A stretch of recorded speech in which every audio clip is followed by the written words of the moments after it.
السلام علیکم ورحمۃ اللہ وبرکاتہ۔ آج ہم العربیۃ للطالبین حصہ دوم السات چیپٹر کی 9ویں مشق پڑھیں گے۔ یہ بھی بس سوالوں جو بنانے ہیں، چند ایک انہوں نے جواب بھی ہمیں بنا کر دیے ہیں اور باقی ہم نے خود بنانے ہیں۔ فی ای یوم تکمل ہدفک، تم اپنا مقصد کس دن پورا کرو گے؟ تو پیچھے تھا فی ای شہر، مہینے کی بات تھی، اب یہ فی ای یوم کس دن۔ اکملہ یکمل ہوتا ہے پورا کرنا۔ اکملو ہدفی، میں پورا کروں گا اپنا ہدف الیوم الاول من شہر آذر۔ تو یہ آذر جو ہے مہینے کا نام لکھا ہوا ہے، یہ تمام کے اندر جو ہے نا یہ مہینوں کا نام استعمال کیا جانا ہے۔ تو وہ کہہ رہا ہے کہ میں مارچ کے پہلے دن میں اپنا ہدف مکمل کروں گا، یعنی یکم مارچ کو اپنا ہدف مکمل کروں گا۔ اس طرح فی ای یوم تکمل المقررۃ الدراسیہ، تم تعلیمی نصاب کس دن مکمل کرو گے؟ اکمل المقررۃ الدراسیہ، تعلیمی نصاب میں مکمل کروں گا فی الثانی من نیسان، یہ نیسان کا مطلب ہوتا ہے اپریل۔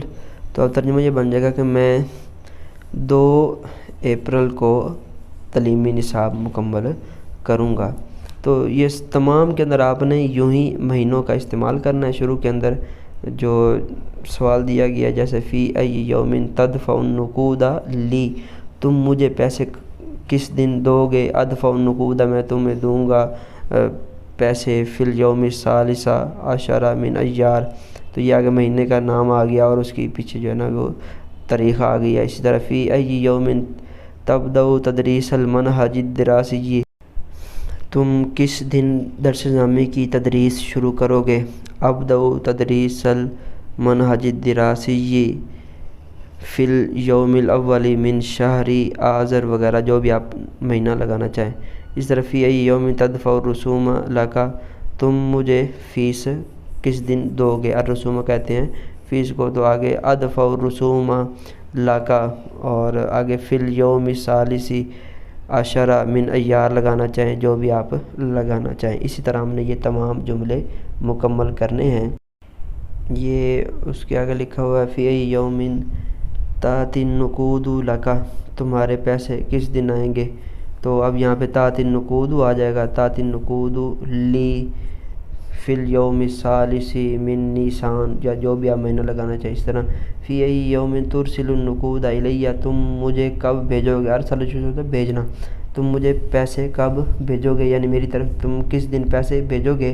اور یہاں پہ جواب آئے گا ارسل النقود الیک آ جائے گا، ٹھیک ہے۔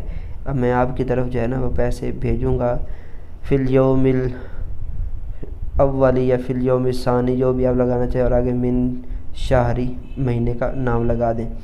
اس طرح فی ای یوم یأتی الراتب، راتب کہتے ہیں سیلری کو، سیلری کس دن آئے گی؟ یأتی الراتب فی الیوم۔